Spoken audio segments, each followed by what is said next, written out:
মানুষের জীবনে ভাষার গুরুত্ব অপরিসীম। বিভিন্ন ভাষার ক্ষমতায়ন ও স্বীকৃতির লক্ষ্য নিয়ে হচ্ছে ভাষা মেলা 2024।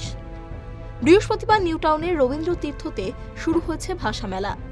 পশ্চিমবঙ্গ সরকারের উচ্চ শিক্ষা বিভাগের প্রতিষ্ঠিত institute of language studies and রিসার্চের সহযোগিতায় আয়োজিত হলো এই ভাষা মেলা। দুদিনের এই ভাষা মেলার সূচনা হয়েছে বৃহস্পতিবার। উপস্থিত ছিলেন বিশিষ্টরা। উপস্থিত ছিলেন শিক্ষামন্ত্রী ব্রাত্য বসু। আমরা গত বছর 25 এবং 26 মার্চ আমরা প্রথম ভাষা মেলা পশ্চিমবঙ্গ সরকারের আইএনএসআর থেকে প্রথম উদযাপিত হয়েছিল। বাঙালির 12 মাসে 13 পার্বণ উৎসবে মেলায় তার প্রাণ স্পন্দন আমরা টের পাই।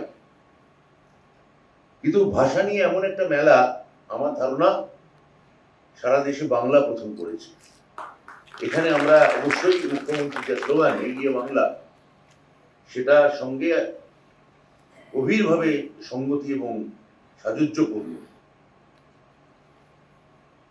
আমাদের এই মূল উদ্দেশ্য হচ্ছে পশ্চিমবঙ্গের ভাষা এবং সংস্কৃতির বহুত্ব। গোটা দেশ জুড়ে এখন এক দেশ এক ভোট এক ভাষা, প্রায় এরকম চলছে, এক ধর্ম এক খাদ্য, এই ধরনের একটা স্লোগান চলছে, তাকে নিয়ে চর্চা চলছে।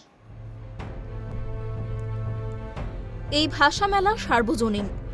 বাংলা ভাষার পাশাপাশি রাজ্যের অন্যান্য ভাষাও যাতে যথাযোগ্য মর্যাদা পায়, সেই উদ্দেশ্যেই এই ভাষা মেলা। ভাষা বিশেষজ্ঞ, গবেষক, শিল্পী, সংস্কৃতি কর্মীর পাশাপাশি বহু সাধারণ মানুষও এই মেলায় উপস্থিত ছিলেন। রাজ্যের বিভিন্ন সম্প্রদায়ের ভাষার বিশেষ সেমিনার এবং সাংস্কৃতিক অনুষ্ঠানের মধ্য দিয়ে ভাষা মেলা অনুষ্ঠিত হলো। ভূমিজ, রাজবংশী, মেচ, তামাং সহ বিভিন্ন ভাষাভিত্তিক মানুষের সাংস্কৃতিক অনুষ্ঠান পরিবেশিত হয়েছে এই মেলায়। ভাষা মেলার প্রধান উদ্দেশ্য হল নতুন ভাষা শেখা, ভাষার মধ্য দিয়ে সাংস্কৃতিক মেলবন্ধন, ভাষার মাধ্যমে আন্তঃসাংস্কৃতিক যোগাযোগ।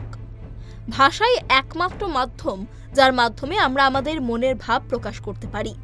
এই ভাষা হতে পারে নানাবিধ, শারীরিক অথবা ইঙ্গিতের ভাষা। এই সমস্ত ধারণাই মূলত স্পষ্ট করবে এই ভাষা মেলা। Bureau report, tribe TV Bangla.